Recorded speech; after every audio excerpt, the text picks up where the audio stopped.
Ang sakit naman para kay Kemcho. Guys, hanggang ngayon ay hindi pa rin matigil ang issue tungkol kay Kim about sa natapos sa pag-aaral.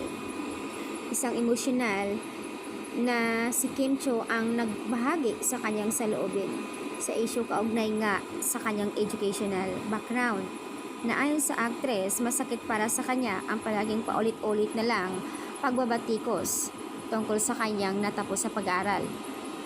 Pahayag nga ni Kim, sinusubukan naman talaga niya noon makapagtapos ng college, pero dahil nga sa hirap at hindi kinaya ng kanyang katawan, dahil na rin sa sunod-sunod ang project na ibinigay sa kanya ng ABS-CBN. Gayunpaman, proud naman din si Kim sa nagiging resulta dahil nakapagtapos naman lahat ng kanyang mga kapatid at nabigyan ng magandang buhay ang kanyang mga pamilya, lalo na ang kanyang papa. Mabuhay ka, Kim. Salute para sa iyo. Ayon sa kanya, proud ako, at least may high school diploma ako. Masakit lang kasi inulit-ulit ng taong bayan sa social media yung pagkakamali mo na sobrang baba ang tingin nila sa akin nang dahil lang sa hindi ako nakapagtapos sa pag-aaral. Siyempre, mapanghinaan ako ng loob kasi nakakapagod na rin pero kailangan kong magsakripisyo para sa pamilya ko. And proud ako sa natapos lahat ng kapatid ko. Yun yung kagandahan doon. Guys, ang hirap naman talaga i-judge nyo si Kim. Sa totoo lang, maraming proud sa ginawa niya. Wag naman sana panghusgahan ang kanyang education. Sa natapos niya, hindi porkit ba na hindi nakapagtapos sa college, basta na lang i-judge ng tao at ikukumpara sa ibang tao. Wag naman ganun.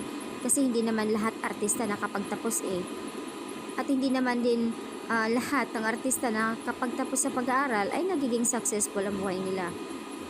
Diba? Kaya sana wag naman ikumpara at wag i-judge si Kim. Kasi sa tagal na nito, paulit-ulit na lang talaga yung mga ibang netizens na ayaw tumigil pambabash sa kanya. Ang masasabi ko lang siguro, Kim, don't mind na lang siguro sa ibang tao. Just stay what you are. Inggit lang ang mga iyan gustong sumira sa'yo, and be happy for you sa successful na buhay mo ngayon na pinagkumpara ka sa iba. Andito kami mga Kim Pao fans, sobrang daming nagmamahal sa'yo. Siguro nga daming naiinggit, kaya wag na lang siguro silang pansinin yung pangmamaliit nila sa'yo, na dahil lang sa hindi ka nakapagtapos ng college. Alam natin na inggit lang sila. So ayan guys, ang hirap sa sitwasyon ni Kim, yung paulit-ulit na lang pambabash. Sana itigil na lang yan. Basta ang lahat ng mga fans niya proud sa kanya dahil ang laki ng tulong para sa mga kapatid na nakapagtapos sa pag-aaral.